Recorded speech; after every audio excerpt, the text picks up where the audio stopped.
Hello and good morning everyone. My self Aqib Siddiqui और आज हम लोग पढ़ेंगे क्लास 12th के फिजिक्स के मैग्नेटिज्म का या कहें कि मूविंग चार्जेस एंड मैग्नेटिज्म का lecture number 6।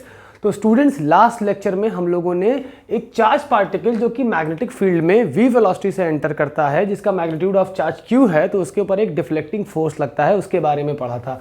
That deflecting force was equal to q v B sine theta. Q क्या है? जो चार्ज की मैग्नीट्यूड है, वी क्या है? जिस वेलोसिटी से वो मैग्नेटिक फील्ड में एंटर हुआ है, और बी क्या है? जिस मैग्नेटिक फील्ड में वो एंटर किया है, और थीटा क्या है? जिस एंगल पे वो एंटर हुआ है। ठीक, आज हम लोग पढ़ेंगे force on a current carrying conductor placed in uniform magnetic field.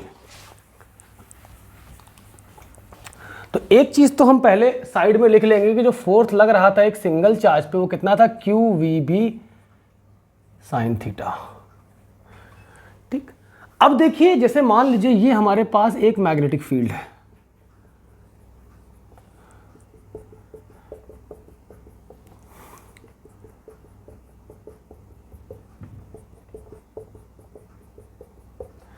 जैसे मान लीजिए इसमें एक कंडक्टर रखा हुआ है, ठीक, और इसमें आई अमाउंट ऑफ करंट फ्लो कर रहा है। इसे मान लो एक एक्सिस बना दिया हमने, आई अमाउंट ऑफ करंट फ्लो कर रहा है। यहाँ से आई एंटर किया तो बेसिक रूल है करंट इलेक्ट्रिसिटी का, जितना एंटर करेगा उतना ही एग्जिट करेगा। ठीक, तो अगर करंट लेफ्ट टू राइट जा रहा है तो आपका इलेक्ट्रॉन क्या हो रहा होगा? राइट टू लेफ्ट जा रहे होंगे। तो इलेक्ट्रॉन किस वेलोसिटी से जा रहे होंगे? ड्रिफ्ट वेलोसिटी से। इलेक्ट्रॉन क्या है? एक चार्ज है। तो यहाँ पे हम ये देख सकते हैं कि करंट जो फ्लो हो रहा है उसके जस्ट अपोजिट डायरेक्शन में इलेक्ट्रॉन फ्लो हो रहा है। ठीक है, तो ये बेसिक रूल है, करंट इलेक्ट्रिसिटी में हम लोग पढ़ चुके हैं कि इलेक्ट्रॉन के डायरेक्शन के अपोजिट डायरेक्शन में करंट फ्लो करता है। तो करंट अगर लेफ्ट टू राइट जा रहा है तो इलेक्ट्रॉन राइट टू लेफ्ट आ रहे होंगे ड्रिफ्ट वेलोसिटी से। ड्रिफ्ट वेलोसिटी वो वेलोसिटी होती है जिस वेलोसिटी से इलेक्ट्रॉन पोटेंशियल डिफरेंस अप्लाई करने के बाद चलते हैं सारे इलेक्ट्रॉन एक साथ। ठीक, अच्छा, अगर हम केवल एक इलेक्ट्रॉन की बात करें, एफ की या एफ डैश की बात करें, तो कितना होगा? फोर्स क्या होता है चार्ज पार्टिकल पे? Q v B. तो क्या हो जाएगा? क्यू की जगह ई, और यहाँ पे वी वेलोसिटी चल रहे हैं, तो वी क्या हो जाएगा? ड्रिफ्ट वेलोसिटी, और बी साइन थीटा। ठीक, ये चीज़ आपको समझनी होगी। फिर हम लोग बोलेंगे ये हो गया। अब हम करते हैं कि मान लो एक कैपिटल एन है, ये क्या है? Total number of electrons in unit volume. एक वी वॉल्यूम यूनिट वॉल्यूम में n number of electron flow कर रहे हैं, तो वी वॉल्यूम में कितने फ्लो करेंगे? वॉल्यूम से मल्टीप्लाई कर दे उसको चुपचाप। तो एन कितना आ जाएगा आपका? एन, और वॉल्यूम कितना होगा? Area into length. मतलब जितना भी क्रॉस सेक्शनल एरिया में वो इलेक्ट्रॉन फ्लो कर रहे हो और किस लेंथ के कंडक्टर में वो फ्लो कर रहे हैं, ये मल्टीप्लाई कर दिया हमने। अब हमारा जो एक्चुअल फोर्स इनके ऊपर एक्ट कर रहा है वो होगा n इंटू एफ डैश, क्योंकि ये केवल एक इलेक्ट्रॉन पे या एक चार्ज पे लगने वाला फोर्स है। इसको n से मल्टीप्लाई कर देंगे तो पूरे v वॉल्यूम में कितना फोर्स लगेगा वो हमें यहाँ से पता चल जाएगा। तो f, और ये कैपिटल N की वैल्यू क्या रख सकते हैं? n a l, ये कैपिटल N की वैल्यू हो गई n a l, और f डैश कितना है? e v d b sign theta. ठीक है, अच्छा, यहाँ से हमने पढ़ रखा है कि I इज इक्वल्स टू होता है n e a multiplied by drift velocity, ये हमने पढ़ रखा है। ठीक है, तो यहाँ पे जब ये आपका n और ये e और ये a और ये v d, n e a v d can be replaced by I, तो f इज इक्वल टू कितना हो जाएगा? I n a v d e, इनके जगह पे क्या लिख सकते हैं? I क्या बच रहा है?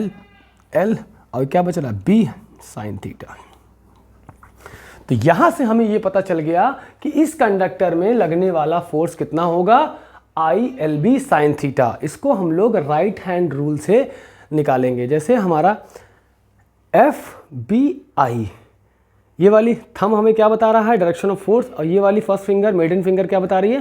कि ये डायरेक्शन ऑफ करंट है, F B I, F B I. ठीक, तो ये हमें बता रहा है डायरेक्शन ऑफ मैग्नेटिक फील्ड, और ये क्या है? Direction of current. तो इस हिसाब से हमारे कंडक्टर में फोर्स लगने वाला है। ठीक है, इसे नोट कर लें। इसका हेडिंग है force on current carrying conductor, force on current carrying conductor, force on current carrying conductor placed in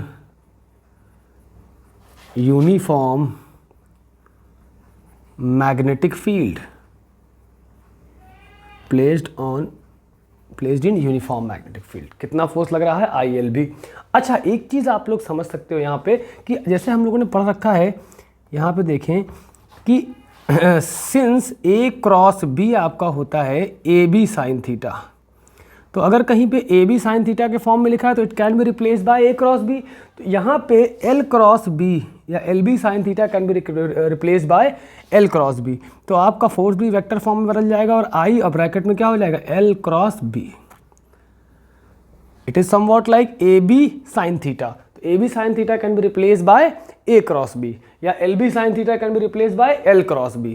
तो ये मेरे ख्याल से आप लोगों को समझ में आया होगा। इसे जल्दी से नोट करें तो फिर हम लोग पढ़ते हैं दो इनफाइनाइट कंडक्टर जो कि एक दूसरे से r डिस्टेंस पे रखे हुए हैं, तो उस पर लगने वाला फोर्स कितना होगा। जल्दी से नोट करें इसे।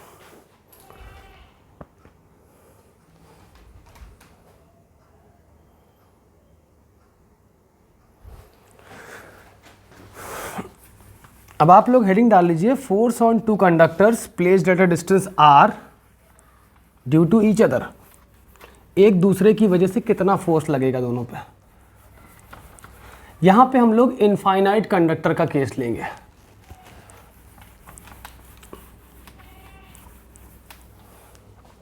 ओके, हमें ये पता चल गया कि फोर्स किसी कंडक्टर पे कितना लगता है जब वो मैग्नेटिक फील्ड में रखा जाता है। ये लगता है ILB साइन थीटा के बराबर है, ठीक है। अब मान लो कि दो कंडक्टर हैं, एक कंडक्टर ये है जिसमें I1 amount of current flow हो रहा है और एक कंडक्टर ये है आपका जिसमें I2 amount of current flow हो रहा है, and both the conductors are separated by a distance r, ठीक। अब हमें पता करना है कि इन दोनों का फोर्स क्या होगा। तो राइट हैंड थंब रूल से हम लोग फोर्स का डायरेक्शन पता कर सकते हैं। तो यहाँ मेन कंसर्न क्या है, डायरेक्शन पता करना नहीं, पता करना है कि फोर्स कितना है। ये चीज़ पहले पढ़ेंगे, फिर उसके बाद हम लोग पढ़ेंगे डायरेक्शन कैसे पता करते हैं। तो याद रखिएगा, सेम डायरेक्शन में होगा तो ये अट्रैक्टिव फोर्स होगा। सेम डायरेक्शन में ये क्या होंगे, अगर दोनों में करंट सेम डायरेक्शन में जा रहा है दो कंडक्टर में जो कि r डिस्टेंस से सेपरेटेड है, तो उनका फोर्स क्या होगा, अट्रैक्टिव होगा। और अगर दोनों करंट्स अपोजिट डायरेक्शन में चले जाएंगे तो उनका फोर्स क्या होगा, रिपल्सिव होगा।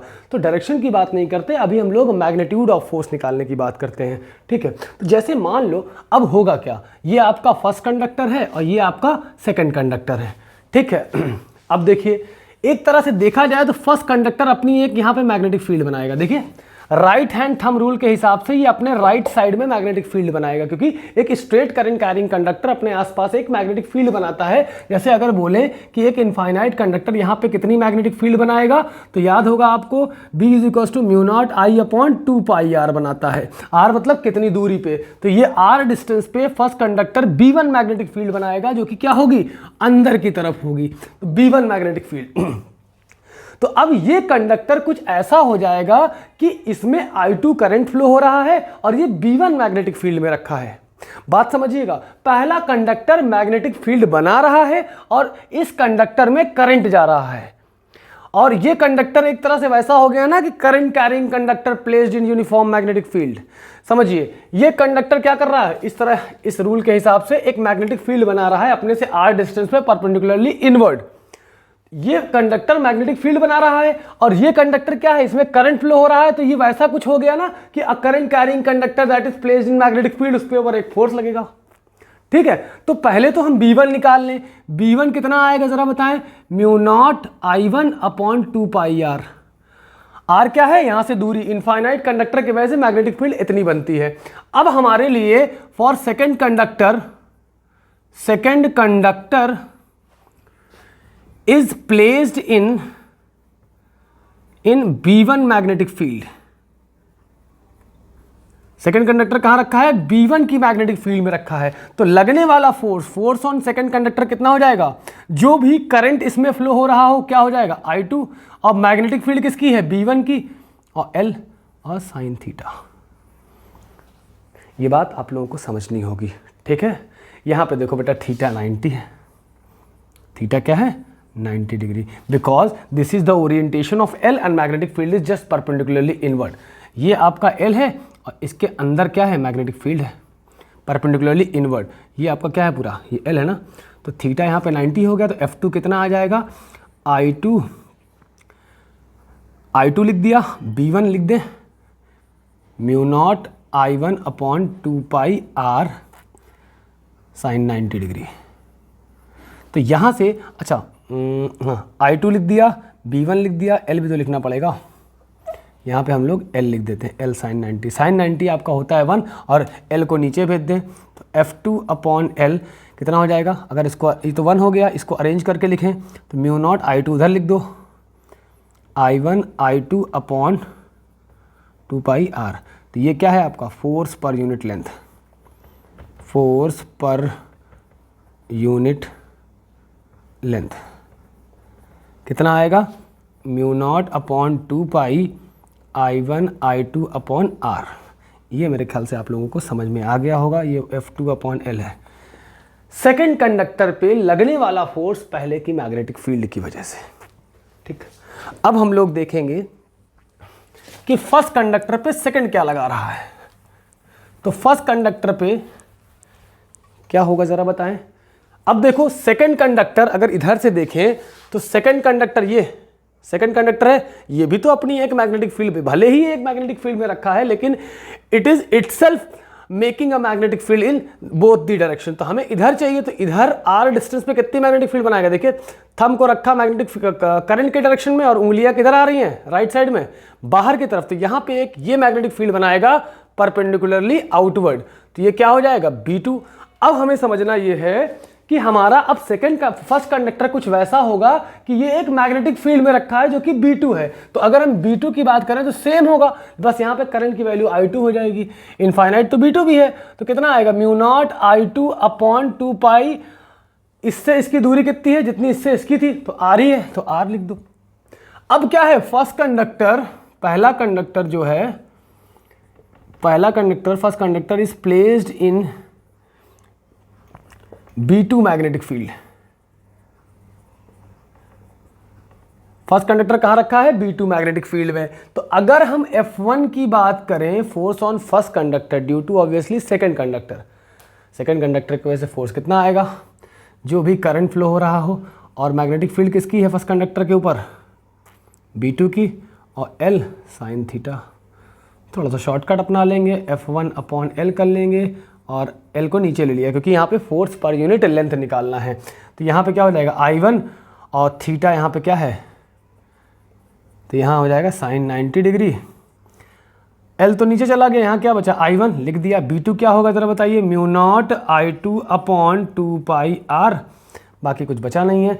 तो F1 अपॉन L कितना आएगा, म्यू नॉट अपॉन 2π, इसी को अरेंज करके लिख दें I1 I2 upon 2πr, force per unit length. ये न्यूटन पर मीटर, ये भी किस में आएगा, न्यूटन पर मीटर में आएगा। तो दोनों पे देखिए लगने, दोनों एक दूसरे पे सेम फोर्स लगा रहे होंगे। तो स्टूडेंट्स उम्मीद करते हैं कि आप लोगों को ये लेक्चर समझ में आया होगा। मिलते हैं मैग्नेटिज्म के नेक्स्ट लेक्चर में। ठीक है, थैंक यू सो मच।